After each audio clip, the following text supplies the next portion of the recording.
Bonjour à tous. Si je vous demande quelle est la langue des affaires en France, vous allez me dire, c'est le français, à la limite l'anglais, mais enfin surtout pas une langue régionale. Eh bien, les choses sont peut-être un peu plus compliquées que cela. Il existe un hypermarché Leclerc à Plougastel d'Aoulas, c'est dans le Viticère. Leclerc, qui n'est pas une entreprise réputée pour jeter l'argent par les fenêtres, eh bien dans ce magasin, toute la signalétique est bilingue. Alors je ne vais pas vous donner les noms dans les deux langues, j'en suis incapable, mais boulangerie, c'est traduit en breton, cosmétique, c'est traduit en breton, accueil, c'est traduit en breton, etc., etc. Et le propriétaire de cet hypermarché a même proposé à ses salariés de les former à la langue bretonne. Alors j'ai interrogé ce patron et il m'a dit, mais pourquoi faites-vous ça? Finalement, ça vous coûte de l'argent, mais ça ne vous rapporte pas grand-chose.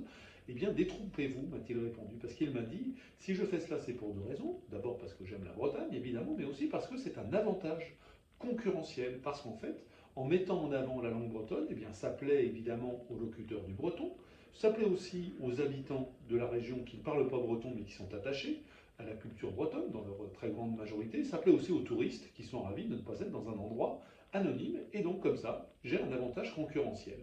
Eh bien, cette intuition que la langue régionale peut être un facteur d'attractivité et de rentabilité pour les entreprises, c'est une conviction que tente de faire partager un maximum de patrons une association très sérieuse qui s'appelle Produits en Bretagne, qui existe depuis de nombreuses années, qui applique un logo aux produits fabriqués en Bretagne avec une intuition qui s'est révélée juste, consistant à se dire, mais finalement, si un consommateur a la certitude que le produit qu'il achète est produit sur place et donc profite à l'emploi local et à sa région, peut-être le choisira-t-il de préférence aux autres produits. Et bingo, depuis des années que cette association applique le logo produit en Bretagne aux entreprises qui le méritent, qui fabriquent majoritairement sur place, eh bien les entreprises en question gagnent, tenez-vous bien, en moyenne 20% de part de marché. Et maintenant, donc, il s'agit d'aller un cran au-dessus et d'inciter ces entreprises à utiliser la langue bretonne, parce que finalement, euh, utiliser la langue bretonne, c'est renforcer encore, montrer aux consommateurs qu'on est vraiment ancré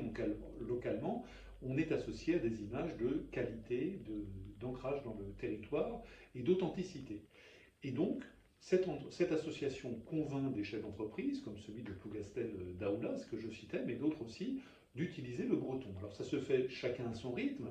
Certains se contentent d'une signalétique bilingue en disant bienvenue, puis hop, je le traduis en breton, tout simplement, ou dans les centres de l'entreprise, cafétéria, direction du personnel, voilà, tout est traduit. Voilà, c'est une première étape.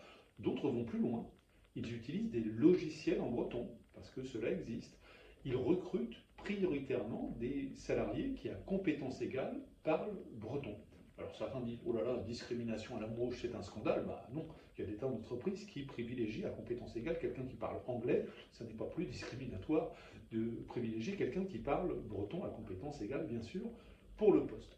Voilà, quelle est la leçon de tout cela? Elle est la suivante, c'est que le regain de la culture bretonne a commencé voilà, une cinquantaine d'années par la culture, par la musique. Beaucoup d'entre vous connaissent par exemple le chanteur Alain Stivell. Ça s'est prolongé par la suite par l'enseignement, et notamment ce qu'on appelle les écoles d'Iwan, où tous les cours est en breton pour former des locuteurs. Et donc on est dans l'éducation. Et le troisième étage de la fusée, si je puis dire, c'est l'économie, parce qu'il n'y a pas de meilleur service à rendre à une langue que de faire en sorte que cette langue soit utile pour gagner sa vie. Et c'est ce qu'essaye de faire cette association Produits en Bretagne en incitant les chefs d'entreprise bretons à utiliser la langue bretonne. Et si les langues régionales étaient un argument de vente, c'est le thème de ma lettre d'information de l'Express cette semaine, que je vous encourage à lire, et pour cela à vous inscrire. Vous allez sur un moteur de recherche ou vous allez sur le site de l'Express, vous tapez sur le bout des langues, vous entrez votre adresse et vous la recevrez automatiquement chaque mardi. Je vous remercie et je vous dis à la semaine prochaine.